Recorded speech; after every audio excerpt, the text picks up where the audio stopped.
my advice for a 20-year-old Dani would be, I guess, do your research, believe in yourself.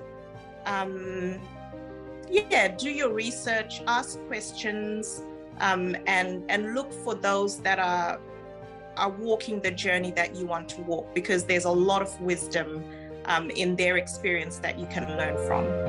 You're listening to Property Investor Tales, stories from the front yard. Here's your host, Tabitha Bright. Hello and welcome to Property Investor Tales, stories from the front yard, where I get to speak to property investors from around Australia about their investing journey. My name is Tabitha Bright and I'm head of coaching here at Positive Real Estate, where we help people build wealth through property. With over 8,000 clients across Australia and New Zealand, there are some incredible stories to tell, which hopefully make your investing journey that little bit easier and will inspire you along the way. So my guests today are Dani and Craig Skinner. Now, Dani and Craig have been through the process of maybe not getting exactly the right property for their portfolio. I know a lot of clients are often concerned, what if you buy the wrong property? What if you get something and it doesn't serve you or it's not part of your strategy? Well, this happened to Dani and Craig. So we're going to hear about how they navigated that, the power of a strategy, so a plan for your investing, and also how preparation has been the key to their success. Prep for success is the key here. So enjoy this conversation with Dani and Craig. Hey, Dani, Craig, welcome to today's podcast. So lovely to have you here. Hey, Tab. Thank you so much for having us. Hey, Gary. Thanks for having us. No, we really appreciate it. And we were just having a chat before, we started recording this, and I was saying it's really lovely to get to meet so many clients of Positive Real Estate, because I've got my own coaching pool that I still coach. And then outside of that, of course, there's, everyone else that the other coaches work with. And it's lovely getting to meet everyone. It's a real privilege. It's lovely to chat. And so I guess let's start back at the beginning. Tell me a little bit about yourselves, because Dani, you were born in Ghana, I believe. You grew up. Where did you grow up? So I was born in Ghana, which is West Africa, and that's where my mom is from. My dad is Zimbabwean, so I grew up in Zimbabwe. Ah, fantastic. Yeah. And Craig grew up in, I don't want to say it wrong, Tahree. That's right. Yeah, that's on the mid-north coast of New South Wales. So it's between Port Macquarie and Foster, Tuncurry, sort of areas. So a beautiful part of the world as well. Yeah, it's quite a small town, but it's nice, and yeah. Lots of memories. Lovely regional New South Wales, yeah. Mm-hmm. And so Dani, you'd come to Australia for university, is that correct? I did, yes. So I came to Australia for university, and I attended the University of Newcastle. So that's where I was based for a couple of years. Yeah. Got you. And that's kind of where you guys met. Tell me, because I'm a sucker for a little bit of romance. So tell me all about that. I love everyone's romance stories. So I was also in Newcastle at a similar time and going to Newcastle Uni. And so we had some mutual friend, and we didn't really know each other, but we did cross paths. And it wasn't until later on when I started work in Sydney, and Dani had also moved to Sydney, that I was like, hey, I haven't got any friends. So I rang up Dani because I got the contact from the friend and said, oh, you want to hang out or something? And sort of didn't really happen. And then I think later on I was going overseas for work, and Dani wanted to borrow a car from someone because she got a job and needed to get around. So I summed up the courage and asked her out to for lunch, and and then that was sort of it, basically. The rest is history. The rest is history. And and this is 2000 and this was about 2002, 2003. So very long time ago. So we started, at first we were just friends, and then we kind of, we had a lot in common. So we just kind of started, it just fell into place. We just kind of started dating, and and then he asked me to marry him. So we got married in 2005 in Sydney. Lovely. And you've got 2 lovely kids? Yes, we do. 10-year-old and a 7-year-old. So they keep us very busy. I can imagine. And where are you guys now? You're in Queensland now, is that right? Yes, we're in Queensland now. So we live in Brisbane, and we have lived here since 2007, I think it was. Craig's job moved us from Sydney to Brisbane so that they could have an engineer based here. So gotcha. So you're well and truly entrenched in Queensland for now. Yes. And so what brought you guys to PRE? Tell me a little bit about that.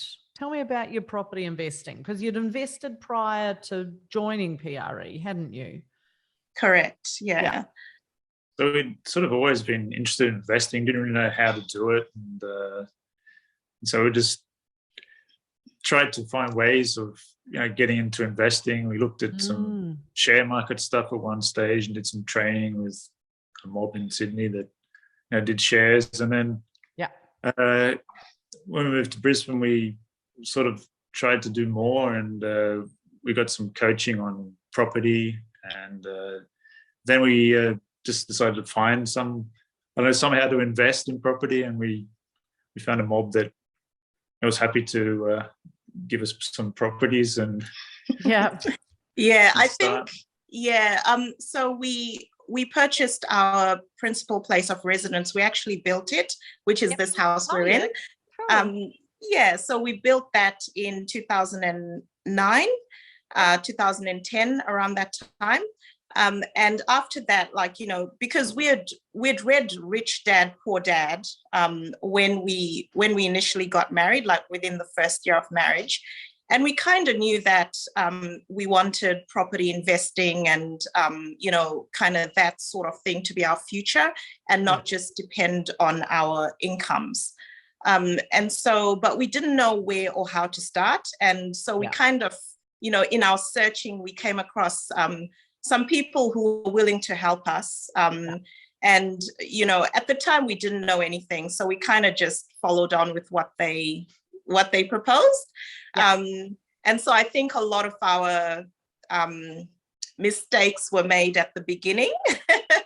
But I mean, at the end of the day, it worked out fine. So we purchased, we had 4 investment properties before we joined PRE. Wow. Yes, we did. But I think after we settled on the 4th investment, we kind of knew that something wasn't right about the way things were going. We just kind of thought, we weren't seeing the growth in wealth that we were expecting to see by the time we had our 4th investment. So we just started questioning a lot of the things that we'd done and some of our decisions. And then we came across a book that Sam Saggers had written. And we'd actually, the funny thing is that we'd actually known about PRE for a long time. But for some reason, we just never thought to contact. And then after the 4th investment, we just thought, let's just contact PRE and just try to determine what exactly is going on with our strategy, what's not right about it. And so that's when we came across you guys and we contacted PRE. Yeah, it's interesting, isn't it? Because I think it's a really common journey that we start off and we read some books, which is awesome. I did exactly the same thing as you. I'm a bit older than you guys, I think. I'm in my 50s. It's impossible to tell how old anyone is these days. Do you mind me asking how old you guys are? We're in our 40s, early 40s. Fantastic. So I've got a good decade on you. Yeah. And it's funny, I mean, there were very few books or groups like Positive Real Estate around when I first started investing. And like I don't even want to do the maths on how long I've been investing now, but Kiyosaki was one of the books that I did read. And it's amazing. We were just talking before about how much markets can change. And so often we're reading a book that in its moment in time was accurate, but then the market moves on, and the market can move on so quickly. Even what we were talking about last year can be remarkably different to what the opportunity is this year. Rich Dad Poor Dad's got some great concepts, though. Yeah, he does. Yeah, yeah, some awesome I like concepts. the 4 quadrants and things 100%. Like that. Yeah. And the difference between good debt and bad debt, and just understanding. I remember, when I read that your home isn't an asset, and thinking, what are you talking about? It is an asset. It's going up. It's not an investment. It is an investment. But it's just, you've got to learn to think about things. It wasn't generating me an income per se. So classic, That's right. It's not an investment. So tell me a little bit about the stuff that went wrong. Because who was your coach? So you mean prior to joining PRE or? Yeah. So we'll talk, anything that's gone wrong, because there's awesome lessons in the stuff that goes wrong for us, right? So that's right. Yeah. So who was your coach? So we had come across, it was, I guess, another company that did sort of wealth management. And in a way, they were in line with the direction that we wanted to go. But I think, just some of the advice it got us to a certain point, but it didn't go beyond what we were hoping for. So what type of property did you end up with? What was, and I'll just use the word wrong, like, what didn't work for you with what you did? Like, the company aside, what didn't work? Yeah. Okay. So I think the main thing was that there were older properties, and they weren't necessarily in markets that, had growth that was, sort of. Gotcha. Okay. Yeah. So you weren't getting a lot of depreciation. Yeah. Yeah. No, we didn't get a lot of depreciation. Yeah. They weren't in areas that were going to grow capital wise. Yeah. Or like in some instances, they weren't in areas that were going to grow sort of rent wise as well. It was kind of capped at a certain level and wouldn't go any further. And I think also one of the biggest mistake was right at the beginning is that with our first investment property is we cross-securitized it with our house. So, And then for the second, third, and fourth property, we kind of used that cross-securitization as sort of security to go into all of them. So they were all sort of like intertwined with each other. And it was all with the same bank. Right. Okay. This is perfect because, and I hope you don't mind me highlighting the mistakes, because we often learn by trial and error. I haven't got into cross securitization. That was just luck. When I first started investing, it wasn't that I was particularly clever.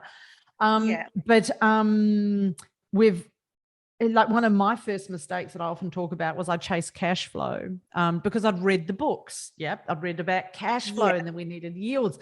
I remember hunting everywhere. I put ads in newspapers. I tacked stuff up on walls because this is pre-realestate.com.au. Yeah. And I subscribed to newspapers all across Australia so that I could see the classified ads as what was for sale. Yeah. And I was so determined. I tried to get like a 10% yield in Melbourne, which I read you had to dig and dig and dig until you got there. Don't accept no. And I was finding I just couldn't create it. And so I ended up in small towns in property that, you know, really isn't and shouldn't be classed as an investment, because I was chasing yield and I didn't understand my market. And so it's a really common thing for investors when they first start out to do, is to chase that yield. Right. Yeah. And so the cross securitization, for anyone that's watching that may not be familiar with what it means to be cross secured, it's basically the bank puts all of your properties into one bucket and sees them as one big loan. And so if one goes up and one goes down, and you sell the one that goes up because, you know, it did well and you want to sell that and move on and do something with that money, the bank can take the money and pay down the LVR, pay down the debt, because they're all crossed and they see it as one lump and they want it to be even Steven. So it's a bit of a tricky space to build a portfolio on, because you never control your assets. That's right. Yeah. And it got to a stage where we felt like the bank really owned us and they were controlling us. And yeah, we couldn't 100%. really see any way out of it. Yeah. And I think that's kind of the main reason why we contacted PRE. And it was kind of like, help, we don't know what's wrong, but we know there's something wrong. Well, brave of you to do so, because a lot of people, like when you think that 3 properties or more, you're in the 1% club, right? So you guys are in the 1% club. There's a reason that it's such, you know, it's so thin up here. And it's because when people have a challenge, a lot of the time they do give up. You know, we have what we call the seagulls, you know, going around us at barbecues, saying, you know, that property's risky or we shouldn't be doing it, and people are keen to be proved right in that space. So, you know, you guys have done amazingly to seek further guidance to correct what wasn't working for you. Yeah. Yes. Yeah. And so how did you go about changing some of this? Because where are you now in your investing journey? Okay, so do you want to?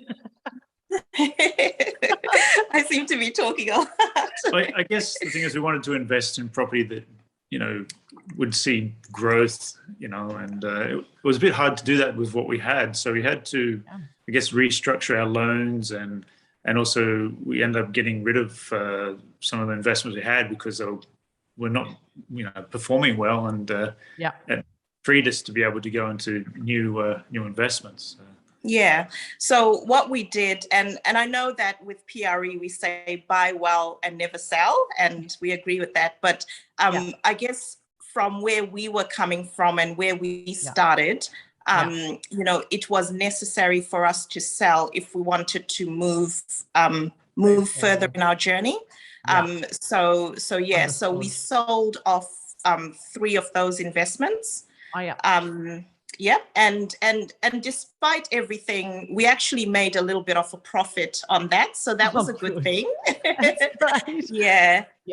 And we kept one, so we've kept one of those investments, which does perform really well, cash flow wise, and it has gone up in value as well. Fantastic. And so we sold 3, and we moved on with going off the plan with 2 within PRE. And we also refinanced our loans and everything. So we got rid of the whole cross securitization. You know, we separated everything, and it's looking much neater now. So awesome. And the good thing is, like, you know, we've got our principal place of residence is pretty much paid off. You know, it's fully offset, which is awesome. So we've got our PPOR, we've got 2 investment properties, and then also within our super, and with PRE as well, we've purchased an investment in there in our super. Fabulous. And we're working towards our second in super as well. Wow, so you guys are going full steam ahead. Full steam ahead. Oh, congratulations. And so tell me about where have you bought? I know you've recently settled in Footscray here in Melbourne. Yep. Yes. And so we've got another one in Melbourne, so Collingwood. So are you in Victoria and Vine? Yes, we are. That's a very special one. Yeah, it is very special. Yeah. So we're absolutely just looking forward to that one as well, and we're very, very happy with Footscray. And then so now with Laura, our coach, we are looking at either possibly a 4th investment outside of super or upgrading our PPRR. Yeah. So, it's lovely to have those goals too, isn't it? When you can get to then go, you know what, maybe it's time to do something for us a little bit along our investment journey, and to look at the PPR. So that's fantastic. Do you know where you'd upgrade to? Have you got some ideas on that, or it's just a maybe at the moment? We do have some ideas. We've been eyeing off some land here in Brisbane. Oh, yes. So we're just waiting for it. Hasn't been released yet, but we've kind of been watching the the council, because they put up like you can sort of track developments and things like that. So we've been tracking a certain development, and so I think hopefully by next week Friday there should be some kind of outcome. So that's exciting. Yes, so we're ready to pounce if if it's if it does come available. If it comes to fruition. Oh, that's fantastic. My fingers are crossed for you. Thank you. And what would you do with your current place of residence? Would you turn that into an investment, or would you sell that? What is your strategy there? So we've discussed this with our coach, and I think the best thing to do would be probably to sell it, and then upgrade our PPR that way. Yeah. Gotcha. And so, I mean, obviously, for anyone watching this that's never invested before, everything that you guys have done could sound quite daunting. The idea for people about stepping into a space, hoping you get it right, then finding out that maybe it wasn't exactly what you needed to do, and then having the courage to go, you know what, we need to fix this. We're going to find some support to get that sorted. Then going through the rigmarole, and because getting rid of a cross-secured situation is not easy. It takes time and patience, and then selling down some stuff for you guys. So you've had quite the journey going through that whole thing to then pop out the other side, having replaced your assets with quality stock in major capital cities, which is awesome. Then, yes. I guess, how do you deal with your fear? And I mean, do you have fear? I certainly do, but not everyone says they do. How do you deal with the challenges along the way? Like, what's kept you going? I think it's a desire to get there, right? And it's like, even though there's struggles, and like sometimes you second guess yourselves or the decision or whatever it is, and then it's just, you've always got that desire to keep going and to actually get there, and that it's just answering questions and following up any leads that you have to try and make some progress, basically. Yeah, and I think also, just that drive, just knowing that it is possible, and there is a way, and just taking the steps towards it, I think, but it does sometimes seem a bit scary because, no one wants to lose a lot of money in a bad decision that they've made, Yeah. Yeah, there was a guy that used to coach me many moons ago, mainly on mindset stuff, because I think mindset's super important. And he used to say to me whenever I come up to him with a decision I wasn't sure on, he'd say to me, Tab, like, if you're on the train and you realize that train's going to the wrong destination, he said, you don't wait till the end of the line to get off. You get off at the next stop. And I thought that's such a good analogy. But it does take a certain amount of bravery still to go, actually, this is where we are. This isn't the result we wanted. We can see what we've done wrong. So, congratulations to you guys. Would you mind sharing? I'm putting you on the spot here a little bit, so forgive me. That's all right. Do you mind sharing, like, what are some of your goals? What are you guys headed for? Is there anything in particular that's really important to you? Because people often say, I don't know what I want, don't know what my goals are. Are you clear on your goals? I think we've been waiting for a while for an upgrading of the our personal residence and kids and families growing, and so that's been on the list for a while, and all the investments we had previously had sort of tied that up and sort of delayed it. So that's really one of the major goals at the moment. I think one of our major goals, as Craig said, is to upgrade our PPOR, because actually at the time that we joined PRE, we had been eyeing off other blocks of land that we wanted to purchase, because when we built this house that we're in, it was our first home, and we kind of we didn't know what we were doing, and even though it's a beautiful home and we absolutely love it, there's certain things about the house that we're just like, we probably couldn't, should have done this different and things like that. So we've been wanting to upgrade for a very long time. We've also got our son who's 10 years old. He absolutely loves swimming. So he's like a major competitive swimmer. And so he's been asking for a pool at our house forever. He's always like, why can't we get a pool? I really want a pool.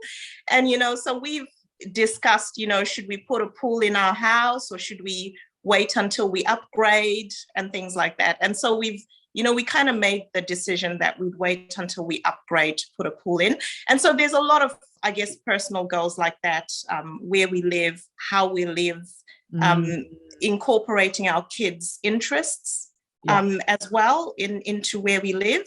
So that has been our major goal. And also, like, just having extra income, not only relying on our jobs for income, but having passive income has also been one of our major goals as well.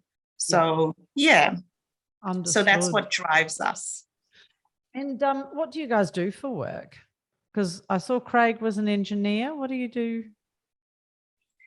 So I work for a company called Thermo Fisher Scientific, and we, the part that I do is basically fix some what they call electron microscopes. So universities have them and some laboratories. But so we're doing that for quite some time now, probably about the same time I've been with Dani. So. And Dani, what is it you do? So I'm a public servant. I work for the federal government. So I work in the Department of Home Affairs. Fascinating, because it's always interesting. It's like this industry of investing attracts, because I've been coaching 14 years, and you see commonalities and things, and you'll see me reference this again and again in the podcast.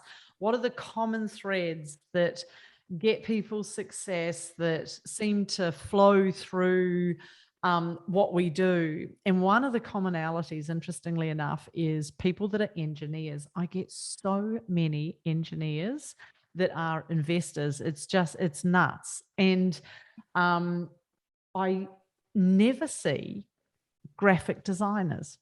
It's the most bizarre thing. In my whole time coaching, I reckon I've probably had, and for all of the graphic designers out there investing, forgive me, I'm not tarring you with a brush. I'm not saying you're not capable of investing. I'm just saying it's really interesting. We get a lot of people that really seem to enjoy the process of research, of doing numbers, of understanding stuff, of modeling things, and projections, and the ins and outs of marketplaces. It's a certain mindset, I think, sometimes. Yes. And Craig is very much like that. Yeah, he likes the numbers. He likes to project things and see, at a certain point, where will we be at, and things like that. So yeah. Yeah, he sits in that space. Yeah, that's my hubby. I call myself big picture. Yeah. Are you guys, do you have big picture and detail in your relationship? Yes, I think I'm the big picture person, and Craig is more the detail person. I'm like, this is what we should have, and Craig is like, all right, how do we get there? Yeah. It always pays to have that in any successful investing relationship. I think you need those skills to offset each other. That's right. And if you guys were to go back to Craig and Dani, 20 years old, bright-eyed, bushy-tailed, looking at the world, what advice would you have for you guys starting out fresh? What would the key 2-3 things be that you would say that you'd do or want to know? I think just encouragement that you can do it. It seems very daunting and all that, and you don't know what you're doing, but persistency and it can be done. If you're consistent, and also I think for me, one thing was like put artificial limits on what I was going to buy or do at first, and I'm like, why would I have ever done that? It sounds very silly now to think, okay, we bought a property to live in, and we thought, okay, we won't spend any more than a set amount, even though we could have. I'm like, well, there's lost opportunity there that, So yeah, do the best you can at the time rather than limiting yourself, I think. I'm making some notes. Yes. Yeah, I think, definitely, because when we purchased our first investment home, we said we're not going to go over 500,000. That was our limit. And we made sure we stayed under 400,000. So by doing that, I think we there was a lot that we could have done that we didn't do, even though we were sort of approved to borrow a lot more. We kind of limited ourselves. And I think for me, my advice for a 20-year-old Dani would be, I guess, do your research, believe in yourself. Do your research, ask questions, and look for those that are walking the journey that you want to walk, because there's a lot of wisdom in their experience that you can learn from. Oh, awesome advice. And I know you guys need to wrap up. I think you've got to pick kids up from school in bits and pieces. So we'll wrap this up quickly. Just one last thing I wanted to kind of pull apart. Consistent is a word that comes up a lot. When I asked you where you runners, because you used the marathon analogy, and I'm a mad runner. You may or may not know, it's all I talk about outside of property. But one of the keys to doing well with running is consistency, and I think it plays, and I love the parallels with running and everything and success in other fields, right? Yeah. And consistency is really important for the journey and for success, and not swaying from the path, right? I wanted to highlight that in your advice. And then the other thing I wanted to ask you was, why do you think you put limits on yourselves when you were coming up with those numbers? What was the emotion that was behind that? I think we just arbitrarily thought, oh, we'll just save some money, or make it less risky or something. Because I think less at that risky. point, not capital gains, the stamp duty would kick in. You get free stamp duty under a certain amount. So I thought, oh, let's save that. But we didn't realize that it was stamp duty on just the land and not the land and the house. So we severely limited ourselves in that way, because we thought it was stamp duty because we purchased land. Gotcha. And normally the stamp duty is just on the land when you purchase it. Not on but we, at the time, we thought it was house and land. The package. And so, so we're like, we're not going to go over 500,000. Otherwise, we'll have to pay stamp duty. And we didn't realize, because the land was only like, 238,000. So we could have built a much better home. I mean, our home is beautiful, but we could have done a lot better in the building. Gotcha. Okay. And it's that classic, I'll leave you on this note, it's that classic thing that you can't save yourself wealthy, right? And this is where people get caught in that mindset. Well, what awesome limits. Is there anything else? Lessons, I beg your pardon, limits. I'd written down limits. What awesome lessons for everybody. Thank you so much for sharing your story. Is there anything else that you wanted to say to anyone out there looking to invest and a bit nervous to get started? I think the biggest thing is, if you could go back in time and start earlier, it would be nice, right? So It's like there's that time in the market, that it really, it's a magic thing that, you get that appreciation in values and things like that. And you learn quicker too once you get into it. So. Yeah, my advice would be to those that are thinking about it, or have it as a thought, is it may seem scary, but take that first step. Buy that first investment property. You won't regret it. Even if it, in our case, ours was, mistake from the get-go, but we don't regret it, because there's so much that we learned from our experience. And look at us now, we're in a really good position. So take that first step. Fantastic. Very wise words. Thank you so much for being here today, and all the best. And you're in very good hands with Laura, and I think you've got Hayley as your PC, is that right? Yes, we do. Yeah, they're both wonderful, and we're so glad to have them. Yes. They're a top team, they really are, but they speak very warmly of you guys. Well, thanks again, and no worries. We'll Thank you, Tabitha. Okay, see ya. Bye. Bye. Hey, thanks for listening to Property Investor Tales. Remember to subscribe so you get notified every time a new episode drops. As you can guess, I love hearing people's property investor tales. So if you'd like to share yours, then please get in touch with me via email at propertyinvestortales@positivementor.com.au. We would also love your feedback, and I would appreciate a 5-star review over on Apple Podcasts or Spotify. Remember, you can watch all of these podcasts over on YouTube at Positive Mentor or at positivementor.com.au. Until then, take care, happy investing, and bye for now.